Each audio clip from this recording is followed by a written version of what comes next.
A stunning new report suggests the road to a potential war with Iran may begin not in Washington, but in Tel Aviv.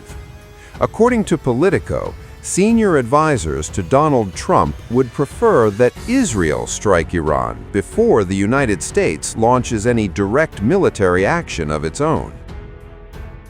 The report, citing two individuals familiar with internal discussions, claims some administration officials believe the political optics are far more favorable if Israel goes first and alone. The logic, according to one source, is stark and calculated. If Israel attacks and Iran retaliates, particularly against American interests, that retaliation could galvanize U.S. public opinion and provide stronger justification for a broader American offensive. In blunt terms, one source reportedly said, "We're going to bomb them," despite ongoing diplomatic contacts with Tehran that are described as serious. The possibility of a joint U.S.-Israeli operation remains on the table, whether Israel strikes first or not, but the scale of any American campaign remains deeply uncertain. Officials are said to be weighing the risks of depleted U.S. munitions stockpiles, concerns that China could exploit a drawn-out Middle East conflict to move against Taiwan, and the grave danger of American casualties. One source warned that a regime change-scale assault on Iran would almost certainly trigger massive retaliation. Unlike Israel, which relies on the Iron Dome missile defense system, U.S. bases and assets across the region may not enjoy comparable protection. Every ship, installation, and personnel hub could become a potential target, and with that comes enormous political risk for the White House. The calculations described in the report reveal not only military planning, but political choreography. At the heart of it lies a sobering question: is Washington preparing for deterrence or bracing for escalation? As tensions simmer and rhetoric sharpens, the possibility of a first strike and the retaliation that may follow now looms larger than ever. That will soon reach the United States of America.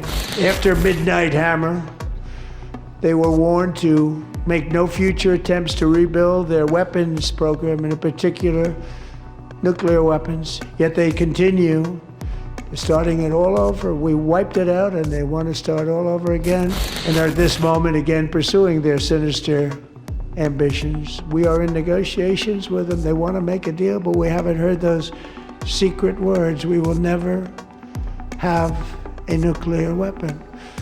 My preference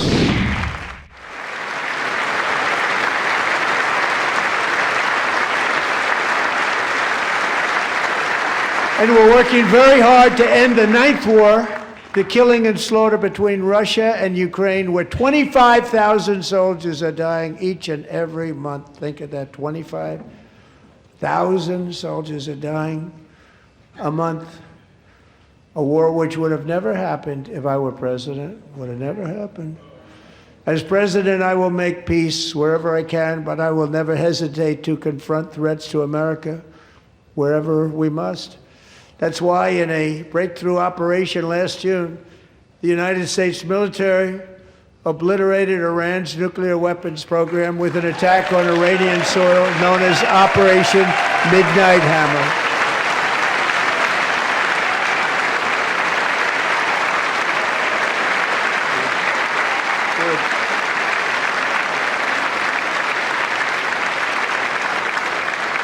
For decades, it had been the policy of the United States never to allow Iran to obtain a nuclear weapon. Many decades. Since they seized control of that proud nation 47 years ago, the regime and its murderous proxies have spread nothing but terrorism and death and hate. They've killed and maimed thousands of American service members and hundreds of thousands and even millions of people with what's called roadside bombs. They were the kings of the roadside bomb. And we took out Soleimani. I did that during my first term. Had a huge impact. He was the father of the roadside bomb.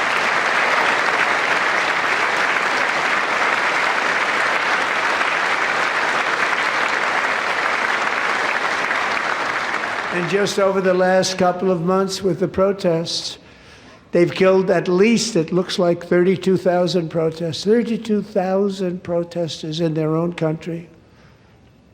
They shot them and hung them.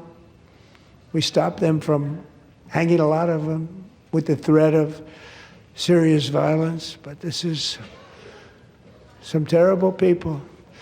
They've already developed missiles that can threaten Europe and our bases overseas, and they're working to build missiles that will soon reach the United States of America.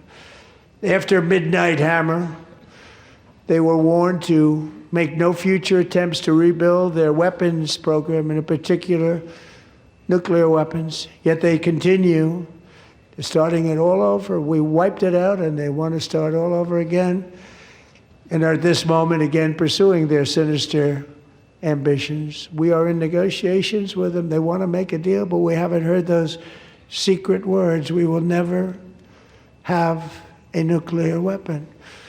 My preference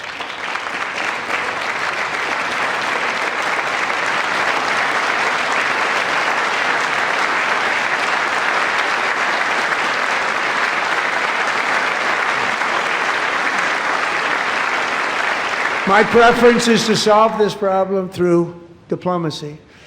But one thing is certain, I will never allow the world's #1 sponsor of terror, which they are by far, to have a nuclear weapon. Can't let that happen.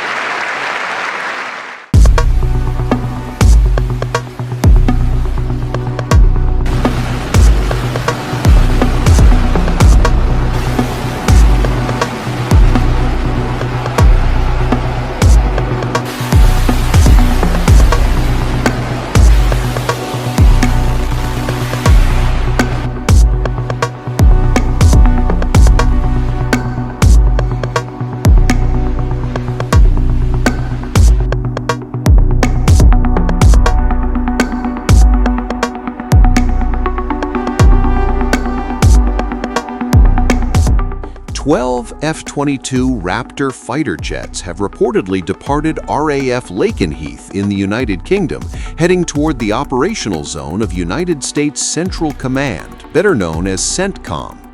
The F-22 is among the most advanced air superiority platforms in the world. Stealth-designed, capable of supersonic cruise without afterburners, and built for dominance in contested airspace, its deployment is rarely routine. CENTCOM oversees U.S. military operations across a vast and volatile region, stretching from the eastern Mediterranean to the Persian Gulf. The arrival of stealth fighters enhances surveillance, strike readiness, and defensive cover for Allied infrastructure.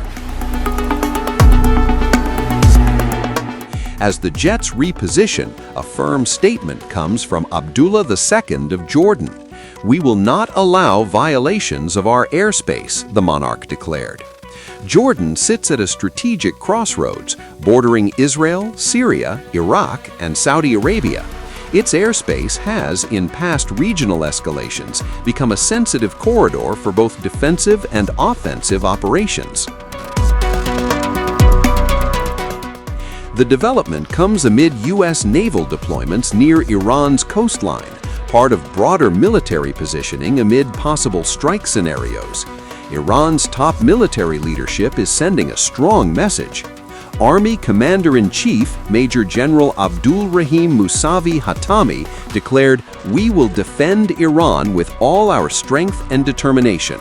He rejected the notion that the United States is unbeatable, pointing to America's 20-year wars in Vietnam and Afghanistan, both of which ended in withdrawal.